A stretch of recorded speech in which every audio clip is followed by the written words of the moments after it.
آج ہمارا فلسطینی 60,000 سے زیادہ شہید ہو چکا ہے، اور ابھی تک میرے مسلمان بھائی کا خون پی پی کر صہیونی درندوں کا پیاس نہیں بجھ رہا۔ مسلسل بمباریاں جاری ہیں، 2 روز کے اندر 1,500 لوگ شہید ہو چکے ہیں۔ ایسی رپورٹ نہیں ہے، انہوں نے اگر کوئی وہاں پر پریس ٹاک کی ہو میرے علم میں نہیں ہے، لیکن میں ایک سیاسی کارکن کے طور پر یہ تجزیہ کر سکتا ہوں کہ اس نے ضرور کہا ہوگا کہ انڈیا پاکستان کے درمیان جنگ نہیں ہونی چاہیے۔ اس نے ضرور یہ کہا ہوگا کہ ایران اور اسرائیل کے درمیان جنگ نہیں ہونی چاہیے، اور اس نے کبھی نہیں کہا ہوگا کہ اسرائیل فلسطینیوں پر بمباری بند کر دے۔ یہ 3 جملے میرے پاس ہیں کہ ادھر سے انڈیا پاکستان جنگ کی بات ہوئی ہوگی، اسرائیل اور ایران کے جنگ کی بات ہوئی ہوگی، اور کبھی بھی فلسطین کے حوالے سے ٹرمپ نے بات نہیں کی ہوگی۔ کیوں یہ امتیاز بڑھتا جا رہا ہے؟ جہاں پر صہیونی مرتا ہے، جہاں پر مودی مرتا ہے، اس سے تو ان کو تکلیف ہو رہی ہے، لیکن اگر ایک غریب مسلمان، غیر مسلح مسلمان، چھوٹے چھوٹے بچے، خواتین، بوڑھے بزرگ، ان کا خون بہہ رہا ہے، پورا شہر ملبے کا ڈھیر بن گیا ہے، اس کا کسی کو احساس نہیں ہے۔ مسلمان کی نظر سے نہ دیکھو، انسان کی نظر سے دیکھو۔ اس کا معنی یہ ہے کہ اگر کوئی شخص مسلمان نہیں ہے، اگر کسی شخص کی زندگی قرآن و سنت کی تعلیمات سے آراستہ نہیں ہے، تو پھر یہ انسانیت نہیں، اسی کو ہم حیوانیت کہتے ہیں۔ اس انسانیت پر فخر مت کرو، شرم کے مارے تمہارے سر جھک جانے چاہیے۔ اس کو انسانیت کہتے ہیں۔ پاکستان اسلامی دنیا کا بڑا ملک ہے، پاکستان اسلامی دنیا کا مؤثر ملک ہے، پاکستان اسلامی دنیا کا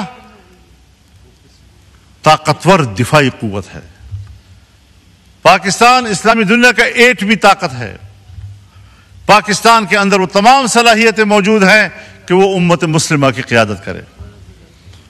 اور ہم ہیں کہ ملک کے داخلی صورتحال میں بھی ہم دفاعی پوزیشن میں ہیں، اور خطے کی صورتحال میں بھی ہم دفاعی پوزیشن میں ہیں۔ قیادت خاک کریں گے ہم۔ یہی پیغام اس پارلیمنٹ سے امت مسلمہ کو جانا چاہیے، OIC کو جانا چاہیے۔ بین الاقوامی اداروں کی کوئی حیثیت اب نہیں رہی۔ OIC ایک دکھاوا ہے، OI0C۔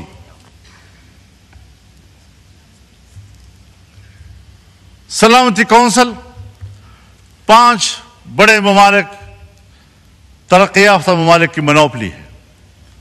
پورا اقوام متحدہ اور جنرل اسمبلی امریکہ کی لونڈی ہے۔ جب وہ چاہیں ہماری سیاست پر بھی قبضہ کر لیں، ہم سے قانون سازی کا حق بھی چھین لیں، ہم ان کے دباؤ پر قانون سازیاں کرتے رہیں، معیشت ان کی خواہشات کے تابع کریں۔ اور یہ جو بجٹ پیش کیا گیا ہے، اگر وزیر خزانہ صاحب موجود ہوتے تو میں ان کی موجودگی میں یہ کہتا کہ وزیر خزانہ صاحب، یہ بجٹ آپ نے تیار نہیں کیا، یہ IMF نے تیار کیا ہے اور آپ نے پڑھ کر سنایا ہے۔ آپ کے اندر اس وقت بجٹ بنانے کی صلاحیت بھی ختم ہو چکی ہے۔ کب ایک طاقتور ملک کی حیثیت اختیار کریں گے ہم؟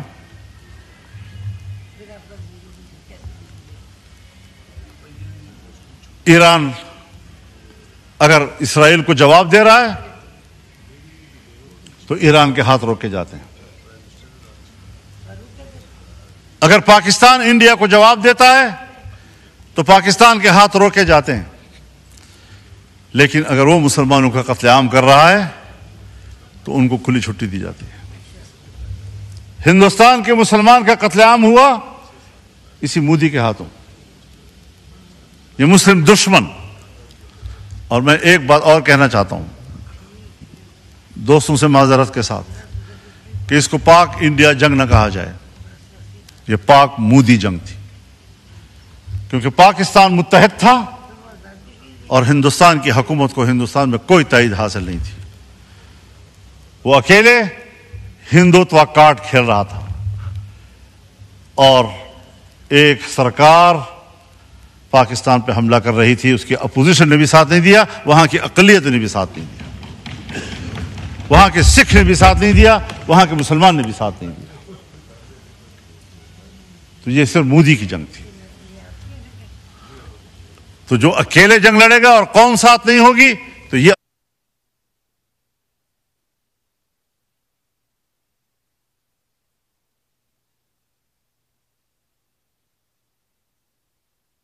لڑ رہے تھے تو قوم آپ کے ساتھ نہیں تھی، تو نتیجہ کیا نکلا؟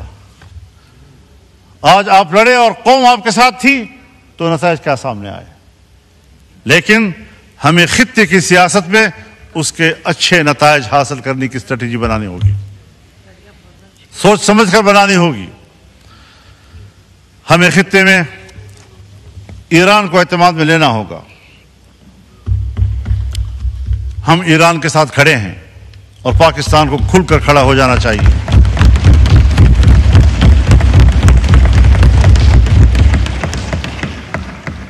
ہمیں کھل کر اہل غزہ کے ساتھ، فلسطینیوں کے ساتھ کھڑے ہو جانا چاہیے۔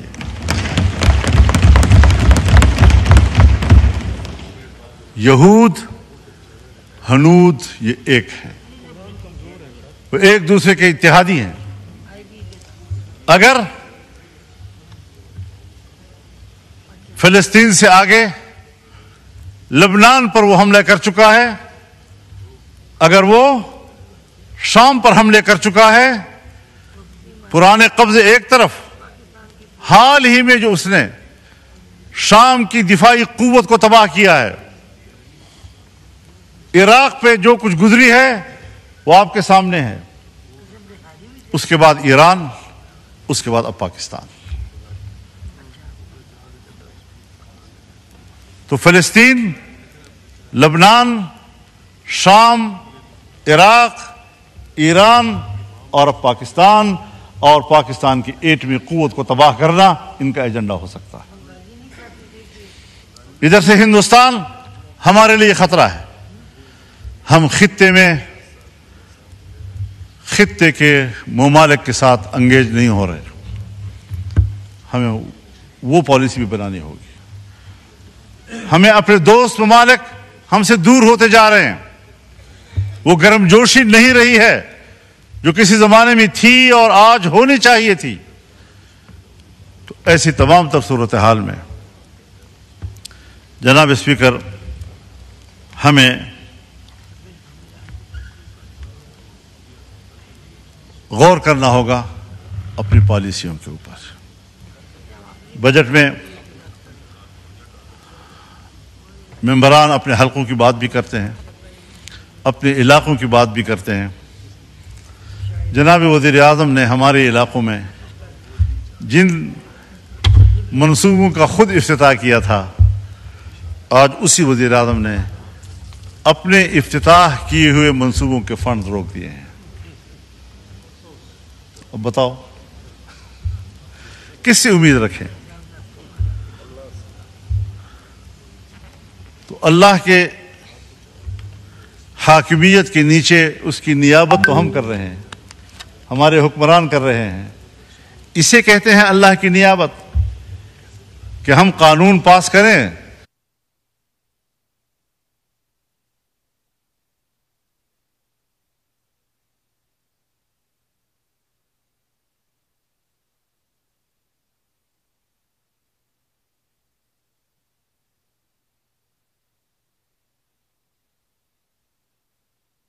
اب جب میرے ملک کو چلانے والے لوگ، ان کی خودداری، ان کا اعتماد، اس کی حالت یہ ہے کہ اس پر فاتحہ پڑھا جائے، ختم ہو چکی ہے، یہ لوگ میرے ملک کو چلائیں گے؟